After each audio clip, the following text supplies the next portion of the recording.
कारण 26 जानेवारीला पूर्ण 1 वर्ष आमच्या मराठा समाजाची फसवणूक केलेली 1 वर्ष पूर्ण होते सगळेश्वरीच्या अंमलबजावणीच्या बाबत आणि 8-9 मागण्याच्या बाबत। त्यामुळे 25 जानेवारीला 2025ला आंतरवाली इथे आमरण उपोषणाला मी बसणार आहे। इथं कठोर आमरण उपोषण होणार आहे।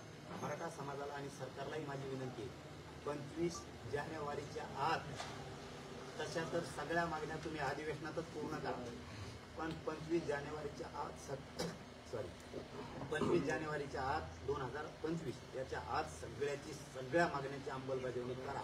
नसता सरकारला इतके वाईट वाटेल की इतका पश्चाताप येईल, इतकं भयंकर आंदोलन, इतक्या प्रमाणात एकजुटीनं मराठा समाज रस्त्यावरती पुन्हा आला, तुमचे बघताना सुद्धा डोळे फाटतील। एवढ्या ताकदीनं मराठा समाज राज्यात आंतरवालीत येणार आणि राज्यभरातल्या मराठा समाजाला आता माझी विनंती, तुम्ही आतापर्यंत जी एकजूट दाखवली ती एकजूट तुम्ही पुन्हा एकदा 25 तारखेला आंतरवालीत द्या। घराघरातल्या मराठ्यांनी आंतरवालीकडे यायचे राज्यभरात। एकाही मराठ्याने 25 जानेवारीला घरी थांबायचं नाही। नोकरदार मराठा असेल, व्यावसायिक मराठा असेल, कर्मचारी मराठा असेल, शिक्षक असतील, डॉक्टर असतील, वकील असतील, उद्योजक असतील, व्यावसायिक असतील, कंपन्यामध्ये कामाला असतील, कर्मचारी पोर असतील, तिथं कंपन्यात नोकऱ्याला असतील, शेतकरी मराठा असेल, मजूर मराठा असेल, या सगळ्या मराठ्यांनी 25 जानेवारी 2025ला आंतरवाली गाठायची। आंतरवालीत पुन्हा एकदा तुफान ताकदीनं एकत्र मराठ्यांनी यायचं। सरकारकडून आपल्याला आपल्या लेकरासाठी आरक्षण मिळवायचंय, कारण भरत्या आहेत, ऍडमिशन आहेत, पोरांचे हाल व्हायला नको। कारण तुम्ही त्या एकजुटी आतापर्यंत दाखवल्या, या एकजुटीला मराठ्यांच्या या जगात तोडणं, इतक्या ताकदीनं आपण एकत्र आलो। एकदा पुन्हा हात जोडून विनंती, एकदा पुन्हा शक्ती दाखव। 25 जानेवारीला सगळ्यांनी आंतरवालीत यायचं। ज्याला उपोषणाला बसायचं ते बसा, कोणाला बंधन असणार नाही। ज्याला नाही बसायचं ते बसू नका, पण आंतरवाली ही 25 जानेवारी आता डोक्यात फिट करा। स्वतः सगळ्यांना मोबाईल चालवायचा, सोशल मीडिया चालवायची, स्वतः पोस्ट करायला सुरू करायचं। 25 जानेवारी चलो आंतरवाली, इतकी ताकद दाखवा तुम्ही जे आतापर्यंत ताकद दाखवली। कारण काही चेहरे मराठा बांधवांना सांगतो तुम्हाला आता दिसणार नाही, कारण जे आपल्या गोरगरीब मराठ्यांच्या एकजुटीवरती राजकारणाचा फायदा उचलायला आपल्याकडे आले होते ते चेहरे तुम्हाला दिसणार नाहीत, कारण त्याचा स्वार्थ वेगळा होता आणि गोरगरीब मराठ्यांचा माझा स्वार्थ ही गरीब मोठा करणं हे होतं। त्याच्यामुळं हे आंदोलन गरीब मराठ्यांनी हातात घ्यायचं। मराठा समाजाला या माध्यमातून काम सांगतो, सगळ्यांनी आंतरवालीकडे यायचं। दुसरं काम, महाराष्ट्रभर आपण आपल्या गावात आपण स्वतःच बैठका घ्यायची। आपलं गाव आपणच बैठक घ्यायची, माझं गाव माझी जबाबदारी। या पद्धतीनं मराठा सेवकांना राज्यभरातल्या एक प्रचंड मोठं नेटवर्क उभा करायचं आणि ताकदीनं आपण आपल्या गावात सगळ्यांनी आपण आपल्या गावात बैठका घ्यायला सुरुवात करायची। आपणच आपलं गाव सगळ्यांनी डेव्हलप करायचं, आपण आपल्या गावात घराघरात जायचं। तिसरं काम, पत्रिका छापायची आणि या पत्रिका आपण घराघरापर्यंत आपण आपल्या घरोघरी नेऊन मूळ वाटी दिल्यासारखं द्यायचं। प्रत्येक मराठा समाजाच्या घरात ही पत्रिका गेली पाहिजे। पत्रिका छापायची आणि त्याला अंतरवालीचं आमरण उपोषणाला पाठिंबा देण्यासाठी सहकुटुंब येण्याचा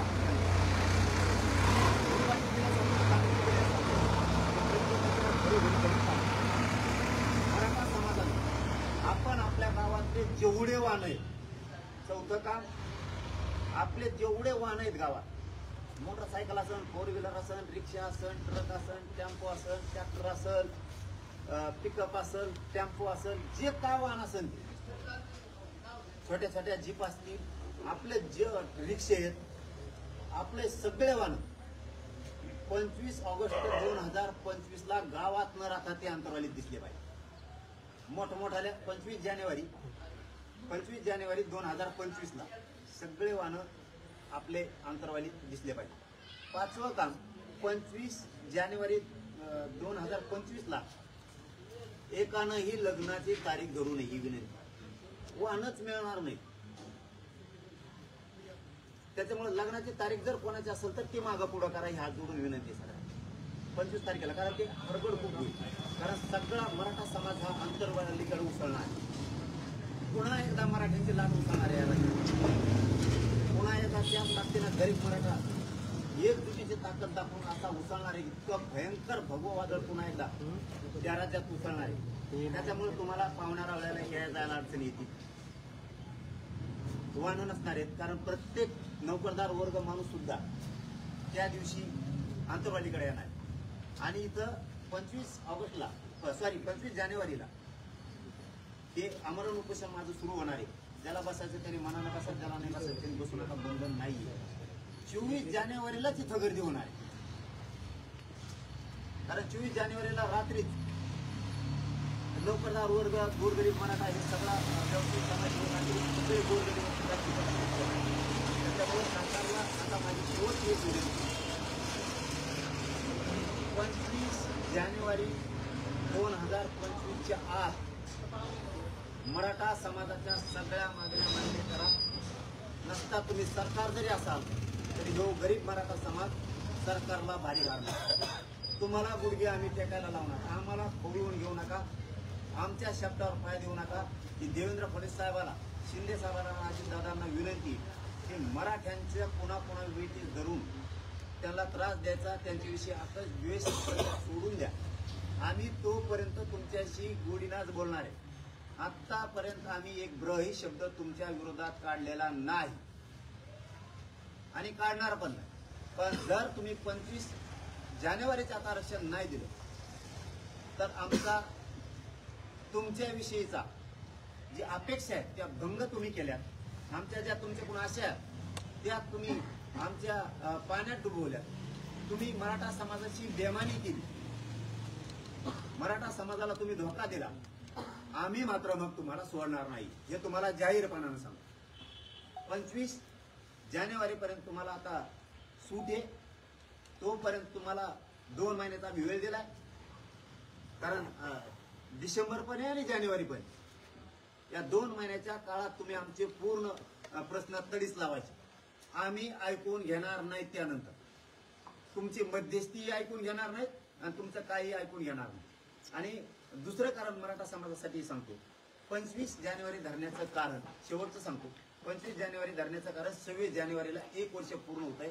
आपल्या सगळ्या सोयऱ्यांचा अध्यादेश दिलेला, अधिसूचना दिलेली, त्याची अंमलबजावणी केली नाही. गॅजेट लागू करू म्हणलेले तेही केले नाही. सरसकट मराठा समाजाला कुणबी प्रमाणपत्र देऊ, मराठा आणि कुणबी एकच आहे हाही अध्यादेश पारित केलेला नाही. 1 वर्ष पूर्ण होत आहे 26 जानेवारीला. म्हणून आपण 25 जानेवारीला सुरू करतोय आमरण उपोषण. आणि मराठा समाजाचं सुद्धा काम आहे. राज्यातल्या मराठा समाजालाही सांगतो 25 जानेवारीच्या सगळे काम उरकून टोटल एकही काम ठेवू नका. जितक्या दिवस बसायची वेळ नव्हता तितके दिवस मराठा समाज आपण बसायची. यातल्या 2 गोष्टी सांगायच्या राहिल्या तेवढ्या सांगतो आणि मी थांबतो. पहिले की कामं सगळे उरकून घ्या. आमरण उपोषणाला बसा नका बसू.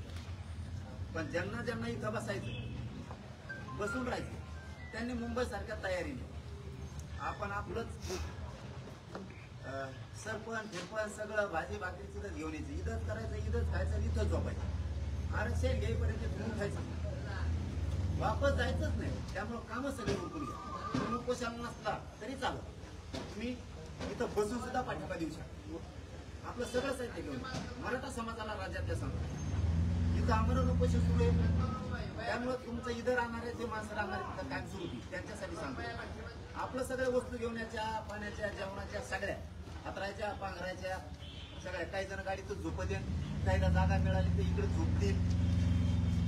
त्यामुळे सगळ्या वस्तू घेऊन या. कोणी हॉटेलवर चहा प्यायला जायचं नाही, पुढे हॉटेलला मुक्कामा जायचं नाही. किती श्रीमंत असला आणि किती गरीब असला कुठं हॉटेलवर झोपायला जायचं नाही, जेवायला पण जायचं नाही, कुठं चहा पाणी घ्यायला जायचं नाही. आपलं सगळं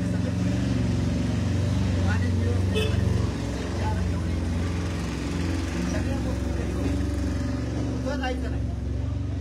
कारण गोरगरिबाच्या लढ्यात सामील होईल. श्रीमंत गेला इकडे झोपायला, गरीब गेला तिकडे झोपायला, पुढे हातला झोपायला जायचं नाही, जेवायला जायचं नाही, काय नाही. चटणी भाकरी इथंच खायच्या, नाही तर येताना घेऊन यायचं, नाही तर स्वतःच करायचं इथे एकजुटीने. तुमच्यात असं क्षमता, दम धरायची ताकद, तर उपोषण करा, नाही तर करू नका. आणि घरच्यांच्या विरोधात जाऊन एखादं उपोषण करू नका. घरच्यांचा जर विरोध असेल तर अजिबात विरोधात जाऊन करायचं नाही. मी एकटा खंबीर आहे, मी मरायला तयार आहे. आणि मराठा समाजाला शेवट सांगतो, तुम्ही खूप एकजूट दाखवली, तुमच्या माझ्याकडून खूप अपेक्षा आहेत. प्रत्येक मराठा समाजाचं वाटतं हेच पोरगा आता काहीतरी आपल्या लेकरांचं करू शकतो. तुमच्या अपेक्षा मी कधीच भंग होऊ देणार नाही, तुमच्याशी गद्दारी करणार नाही, कधी मॅनेज होणार नाही, कधी फुटणार नाही. हे शब्द आहे माझा तुम्हाला, की हात जोडून मराठ्यांना विनंती की तुमच्या अपेक्षा ज्या माझ्याकडून त्या मी पूर्ण करणार आहे. मी कधी हटणार नाही. एखाद्या वेळेस असंही होऊ शकतं की या उपोषणा मला आता सहन होत नाही, किती उपोषणा करावं. मी काल दौरी करून आलो तर मला 4 दिवस आराम करायला लागला, चला निघाला. माझ्या लय हालेत, माझ्या लय वेदना आहे. माझा याच्यात शेवटही होऊ शकतो. पण माझा मराठा समाज सांभाळा, काही झालं तरी मी हटणार नाही. माझ्या समाजाला आरक्षण दिल्याशिवाय मी हटत नाही, काळजी करू नका. एखाद्या वेळेस 100% मलाही असं वाटतं की मला आता शरीर साथ देत नाही पाहिजे. मी आता 10-10 दिवस 15-15 दिवस उपोषण करत होतो. आता दुसऱ्या तिसऱ्या दिवशी माझे खूप हाल होणार आहेत. कारण मला आताच उठता येत नाही, बसता येत. उठायला पायऱ्या करायचं असल्या तरी मला खाली वर करायला दोन विचार करणं असला. त्यामुळे माझे प्रचंड शरीरात वेदना आहेत. एखाद्याच माझा शेवट सुद्धा होऊ शकतो. मी माझा शेवट झाला तरी हरकत नाही. माझ्या कुटुंबालाही सांगतो, समाजालाही सांगतो, कुणी रुसू नका. कुटुंबाला पण सांगतो, या समाजासाठी तुम्ही, मी नसलो बी तरी तुम्ही योगदान द्या. माझ्या समाजालाही सांगतो, तुम्ही समाजासाठी, आपल्या लेकरांसाठी सगळे लढा. तो लढा कधीही बंद पडू देऊ नका. आपल्या मराठा समाजाला कायमचं आयुष्याचं मिळाल्याशिवाय हा लढा बंद पडू द्यायचा नाही, ही माझी समाजाला हात जोडून विनंती. आणि दुसरं एक, माझा शेवट जरी झाला तरी चालत, मी शेवट करायला तयार आहे. पण मी मात्र म्याने देऊन चुकून गद्दार होणार नाही. मात्र मराठ्यांनी एक हात जोडून तुमच्या पायात जर विनंती झाली की 25 जानेवारीला लहान ताकदीनं घराघरातले सगळे मराठी अंतरवाली, ही माझी सगळ्यांना हात जोडून विनंती. सगळे कामं धंदे बंद ठेवा. त्याच्यात एक 2-2 दिवस काम बंद केले काय फरक नाही करणार. आपल्या समाजाचं कल्याण होतं. सगळे मराठी राज्यातले, कानाकोपऱ्यातले, मुंबई असन, कोकण असन, खानदेश असन, विदर्भ असन, मराठवाडा, मुंबई, पुणे शहरातले सगळे व्यावसायिक मराठी, नोकरदार, कर्मचारी मराठ्यांनी, सगळे अंतरवालीकडे, शेतकरी मराठ्यांनी सगळे कामं बंद ठेवा. पण माझ्या मराठ्यांच्या लेकरासाठी एकजूट होऊन ताकदीनं अंतरवालीत या 25 जानेवारीला. आणि आपण आपल्या गावात बैठका उद्यापासून सुरू करा. तालुकाभर करा, जिल्हाभर करा, राज्यभर जितकं फिरता येईल तितकं करा. यावेळेस मराठा समाजाच्या बैठकाची, दौऱ्याची, फिरण्याची, लोकांच्या घरापर्यंत जाण्याची मराठा सेवकाच्या खांद्यावरती एवढी जबाबदारी. कारण मला फिरण्याचा त्रास सहन होत नाही. मला या उपोषणापर्यंत जर मी आराम केला तर जास्त दिवस मी उपोषण करू शकतो आणि माझ्या समाजाला न्याय देऊ शकतो. शेवटी पुन्हा सांगतो, एकदा मात्र गावात मराठा ठेवू नका. 25 तारखेला घराघरातले मराठी घरी राहू नका. 25 जानेवारीला सगळे राज्यातले, कानाकोपऱ्यातले माझे मायबाप मराठी लेकरा बाळासह अंतरवाली द्या. माझा शेवट झाला तरी चालेल, पण मी मराठ्यांना आरक्षण दिल्याशिवाय आणि या सरकारला वापरल्याशिवाय माझा हटणार नाही. शेवटी मराठ्यांचं वादळ एकदा पुन्हा उसळा, भगवं वादळ या राज्यात पुन्हा उसळलं पाहिजे. इतक्या ताकदीनं मराठी या सरकार नाही तर मराठा सरकारपेक्षा मोठा आहे. पुन्हा एकदा मराठ्यांनी सिद्ध करा. धन्यवाद. तुम्हाला काय विचारायचं? 21 ऑक्टोबर 2023ला आता तुमच्या ज्या 7 मागण्या आहेत त्यामध्ये तुम्ही स्वतः असं म्हटलं होतं की EWS नावाचं पिल्लू सरकारनं सोडलंय आणि EWS हे मराठ्याला आरक्षणाचा लाभ होत नाही अशा अनुषंगानं आपलं वक्तव्य होतं आणि त्यावरनं आपल्याला EWS चे मारेकरी असं देखील म्हटलं गेलं. आणि आता 7 मागण्यात तुम्ही पुन्हा म्हणताय की EWS द्या. दादा, मी हे आज म्हणत नाही, मी पूर्वीपासूनच सांगतो, सगळ्यात महत्वाचं आरक्षण हे ओबीसीतलं. बाजू नकोच, हे नको ते पण नको, पहिल्यापासून म्हणणं. पण तुम्ही ते आम्हाला सरसकट कुणबी देत नाहीये. आम्हाला दिलं कोणतीच गरज नाही, कारण ते केंद्रापर्यंत देऊन आमचं ओबीसीचं कुणबीचं. आता तुम्ही काय केलंय, ECBC दिले सरकारनं, हे राज्यापुरतं. आमच्या पोरांचे त्याच्यात हाल व्हायला लागले. तुम्ही EWS रद्द केल्यामुळे ही पोरांची मागणी, ते आपल्याला EWS पाहिजे. ही पोरांची मागणी घेऊन मी मागणी केली की EWS लागू करा. कारण तुम्ही आम्हाला जर ओबीसीचं आमचं कुणबीचं दिलं जे आमच्या हक्काचं ते आमचा हक्क आहे. आम्ही ओबीसीतून नाही मागत, ओबीसीतच येतं आम्ही. आमची फक्त अंमलबजावणी करायची. 1881-84 पासून आम्ही ते द्या म्हणतो. मग आता हे मिळेपर्यंत पोरांचा तोटा व्हायला लागला सरकारमुळे, कारण त्यांनी एससीबीसी दिल्यामुळे ईडब्ल्यू रद्द झालं. यांनी दिलं नसतं ते रद्द झालं नसतं, चूक सरकारची. त्यांना आम्ही त्यांची चूक दुरुस्त करायची सांगायला लागलो, बाकी काय. असं आहे की त्यामुळे मागच्या ज्या भरती झाल्या त्यात मराठा समाजाला ईडब्ल्यूएसचा लाभ झाला नाही आणि मेरिट हाय गेलं. याला दोषी जबाबदार कोण आहे? मग सरकार एससीबीसीचं मागितलंच नाही ना. तुम्हाला द्यायचं कोणी सांगितलं? तुम्हाला द्यायचंच नव्हतं सांगितलं, तुम्ही लाभलं आमचं. आम्ही मागतोय बोलतो तुम्हाला कुणबी आरक्षण. जे कुणबी म्हणजे आम्ही मराठा समाज हा सगळा शेतकरी सगळा. मग शेतकरी म्हणजे कुणबी. पुढे आला शब्द होता कुणबी, सुधारित शब्द शेतकरी आला. आम्ही सगळे शेतकरी. आम्हाला काय लाज असायचं कारण नाही आमच्या शेतकरी. म्हणून आमचा हक्कच द्या. आम्हाला जर ते दिलं 83 क्रमांक मराठी येते, पोट जात उपजात म्हणून बाकीच्या आपल्या मराठ्यांची घालता येईल, पोट जात उपजात म्हणून, कस्तम जात म्हणून. मग तुम्ही ती घालत नाही. मग आम्हाला हे बाह्य अंग जे म्हणते की ज्ञान देण्याचं सांभाळायला लागतं. पुढे एससीबीसी ईडब्ल्यूएस तुम्ही आमच्या हक्कात आरक्षण द्या राज्यापासून केंद्रापर्यंत. आमचे पोर अधिकारी म्हणते ना, हे म्हणणं आहे सरकार. हे सरकार दोषी आहे. असं आहे की तुम्ही असं म्हणताय की मागच्या 3 वर्षापासून लढा करताय. तेच सरकार, तेच मुख्यमंत्री फक्त आलटून पालटून त्याच ठिकाणी बसलेले.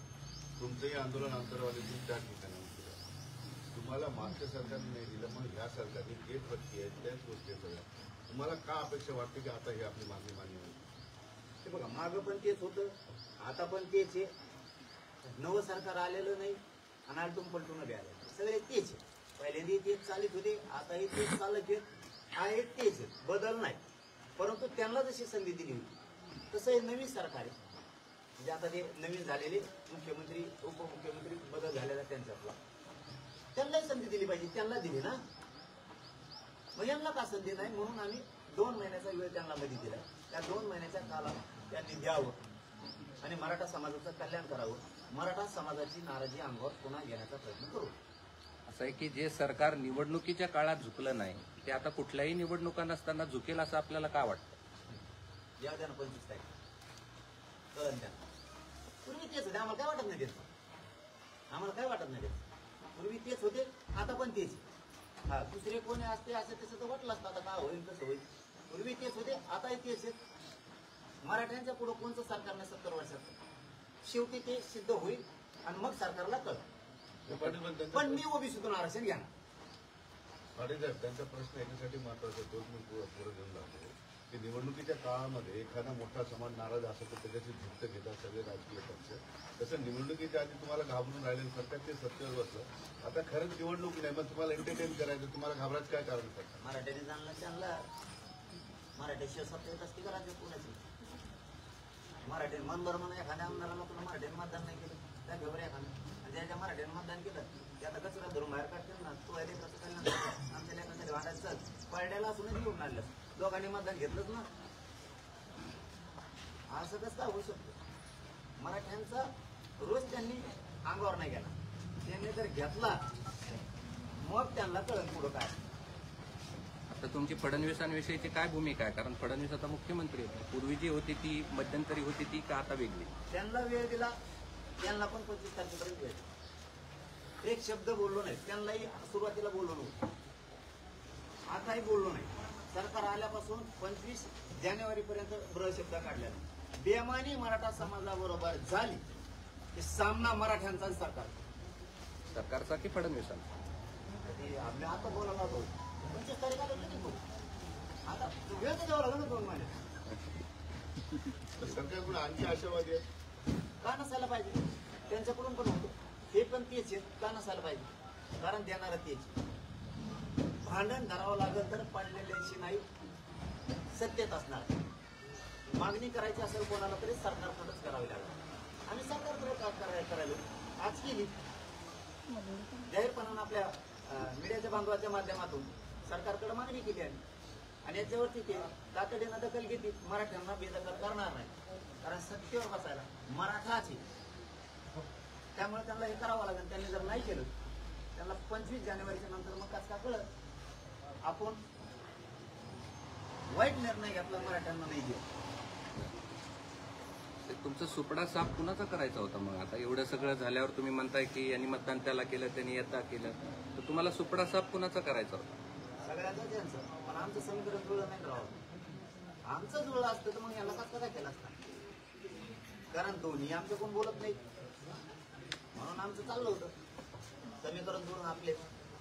आता आमचं समीकरण जुळलं नाही, मग आपलं मैदानातच नाही तर सुपडा साफ कसा करा? मैदान सुपडा साफच नाही केला असतं तरी उद्याचा दिवस उगलच ना आमचं. तुम्ही निवडणुकीची घोषणा मागे घेतल्यानंतरचं वक्तव्य सुद्धा होतं की सुपडा साफ करणार.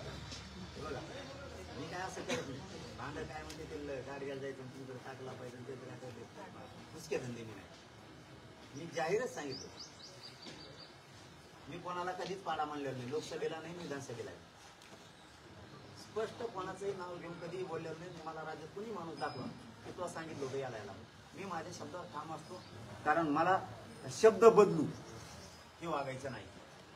त्यामुळे मैदानात जर आम्ही असतो तर सुपडा साफच केला, पण आम्ही मैदानात नव्हतं, समीकरण जुळलं नाही, मैदानातच नाही. मग आम्ही याला पाळणं त्याला निवडून आणणं याच्यात आम्ही असूच शकत नाही. हा मात्र माझ्या मराठा समाजाला मी जाहीर सांगितलं होतं तुम्हाला ज्याचं काम करायचं त्याचं करा. तुम्हाला ज्याला पाडायचं त्याला पाडा, ज्याला निवडून आणायचं त्याला आणा. मराठा बंधनमुक्त केला होता. कोणाच्याही दावणीला मराठा समाज बांधला नाही.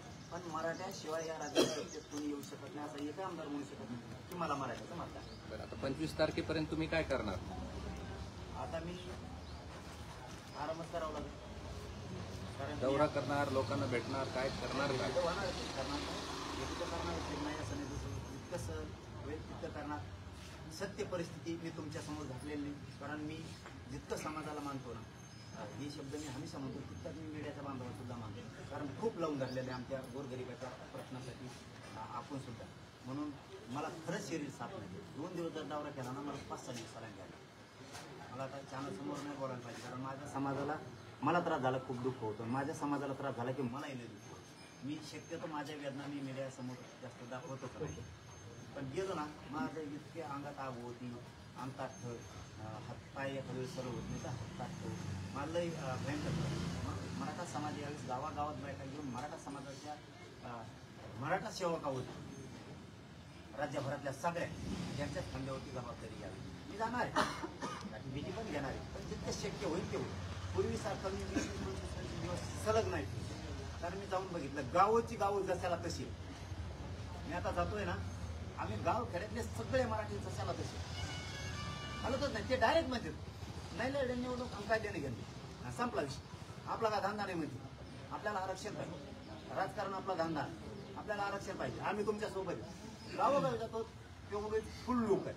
आपला मीडिया सुद्धा बांधव सगळे साक्षर आहेत, तेही दाखवू देत जशाला तसे फुल लोक आहेत. हा जे आमच्या गरिबाच्या एकजुटीवर आले होते काही न म्हणून लय गोताळा ती एखाद्या दिवस नाराज इतका दाबायला वाटतं आणि त्याला काही सापडलं नाही. आपल्याकडे सापडत नसते. जातीला सापडलं पाहिजे, तुला सापडायसाठी नाही एकजूट असं लय मोठं. एखाद्या वेळेस वाटतंय तसं काही जण बरं का, सगळे नाही. काही जण मात्र आता दिसणार नाहीत वाटतं बैठका घेताना केली, कारण मराठा समाजाचे लक्षात येणारे घेऊ नये म्हणजे आपल्या एकजुटीवर राजकारण साधायसाठी आलता घालून ते तुमच्या विरोधात बोलतील नाही, जे येणार नाहीत ते नाही येणार नाहीत ते तरी विरोधात बोलत नाही आणि बोलणार की नाही, कारण त्यांना काय वाटत नाही माझ्या समाजाचं वाटत. हा ज्याला पक्षाचा स्वार्थ नाही, ज्याला पक्ष कोण कसं साधायचं, कामवाकमली काढाकाढी दुकानदाऱ्या हे बोलू शकतात. त्याला जात मोठी नाही, पक्ष आणि पक्षाचा नेता मोठा आहे, त्याला काही मिळायचं असेल त्यांच्याकडून पुढं तो मात्र बोलू शकतो. पण शक्यतो मराठ्यांचं रक्त मराठ्यांच्या विरोधात बोलणारच नाही हे सामान्य मराठा ठाम आहे. पण आता काही असू शकतं स्वार्थासाठी रक्तावर सुद्धा उलटू शकते असू शकतं. आता ते काय बाकी त्यांच्या मनात काय सांगू शकत नाही. पण शक्यतो जे आमची एकजुटीचा फायदा राजकारणात उचलायसाठी आले होते ते जर नाही आले पुन्हा याच्यात तर बोलणार नाही, कारण त्यांना मराठ्यांची जाण आहे. असेच ते पण होते. मराठ्यांच्या रक्त मराठ्यावर उलटू शकत नाही आणि उलटणारं रक्त हे मराठ्यांचं असू शकत नाही. असं आहे की 7 वेळा तुम्ही उपोषण केलं, अनेक दिवस उपोषण केलं. हे 7 दिवसात 7 वेळाचं उपोषण, अनेक दिवसाचं उपोषण आणि छत्रपती शिवाजी महाराजांची शपथ याकडे कसं बघता तुम्ही या सगळ्यांना? पुरी व्हायला पाहिजे. हा. आता पुरी व्हायला पाहिजे. हे आता पुरी व्हायला पाहिजे. हो. हे आता पुरी व्हायला पाहिजे, कारण आमच्या सामान सुद्धा काही सही नाही. आम्ही काय अन्याय सहन करायला सुद्धा मला नाही. महाराज एवढ्यालाच नाही. हा. आता ते डोकं बी लावायचं नाही. एकाही पोराला राज्यातल्या बोट नाही लागला पाहिजे. एकाही पोराला बोट नाही लागलं पाहिजे राज्यातल्या मराठी. नसता मराठ्यांचा संयम सुटल. धन्यवाद. ओके.